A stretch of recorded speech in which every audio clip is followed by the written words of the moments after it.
Imaginons une scène où deux enfants passent exactement le même examen.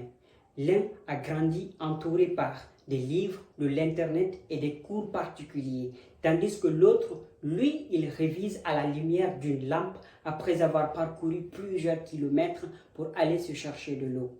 Après l'examen, le premier obtient 18 et le second 10. Ainsi, la vraie question n'est plus qui a gagné, mais c'est plutôt était-ce juste? Voilà pourquoi aujourd'hui je défends avec conviction qu'une société peut être juste sans être fondée sur la compétition. Et attention, je ne suis pas là pour condamner la compétition, je suis là pour contester contre une idée bien plus dangereuse, celle qui consiste à croire que la compétition est le meilleur fondement de la justice. Car la justice, elle ne commence pas lorsque l'on récompense le meilleur, elle commence lorsque chacun a le pouvoir de le devenir. Et ainsi, lorsque la compétition compare les résultats, la justice, quant à elle, elle s'intéresse aux conditions qui les produisent. Alors, comment peut-on parler d'égalité lorsque certaines commencent la course plusieurs mètres devant les autres? Dans une société où les points de départ sont profondément inégaux, faire de la compétition le principe d'organisation revient à récompenser les privilèges avant même de récompenser les efforts. Et comme vous le savez, une injustice répétée finit toujours par prendre le masque du mérite.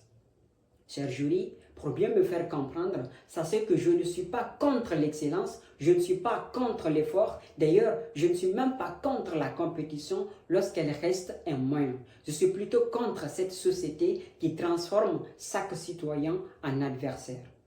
On ne construit pas une nation comme un championnat, car dans un championnat, on a toujours besoin d'un vainqueur, alors qu'une nation a besoin des citoyens qui accomplissent tous une même œuvre, celle de faire vivre la société.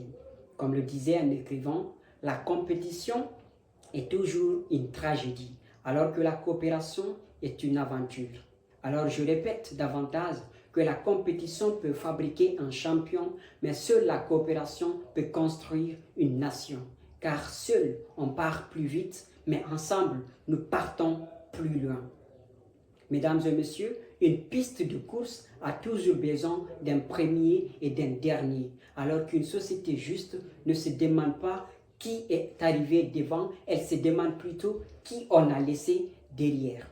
Et tant que cette question restera sans réponse, nous confondrons toujours le mérite et la chance, la victoire et la justice, le classement et la dignité.